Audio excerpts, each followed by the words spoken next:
Upat ka mga tindahan ug duha ka balay ang nangasunog sab sa Zamboanga ug Cotabato City. Ane report. Nasunog ang karinderya, lumber yard, parte sa rice mill ug water refilling station sa highway sa Barangay Kulianan, Zamboanga City. Gingong nagsugod ang sunog sa karinderya nga gama sa kahoy ug daling mikatag ang kalayo sa mga kasikbit nga mga tindahan nga gipanag-iyahan ni Ronel Cabreros. Matod sa kabumberuhan, miabot sa ikaduhang alarma ang sunog. Nabiya ang gilutong pagkaon sa kusina sa karinderya hangtod mibuto ang LPG ang gitudlong hinungdan sa sunog. Kapino sa kaoras una gideklarang fire out. Walay nasamdan sa insidente. Ana sa 500,000 pesos ang gibana-bana ang kantidad sa nadanyos. Kini ang ikaupat nga sunog sa syudad nga natala karong bulana. Dili sab moubos sa katunga sa milyon ka pesos ang nadanyo suma nasunog ang duha ka balay sa Cotabato City.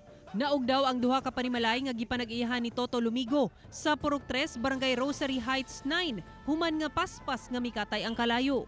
Mayo na lang kay walay nadamay nga makasikbit nga mga balay human nga paspas miresponde ang mga bombero. Ginasuta pa ang tinubdan sa sunog. Ako si Sara Hilomen Velasco para sa One Mindanao.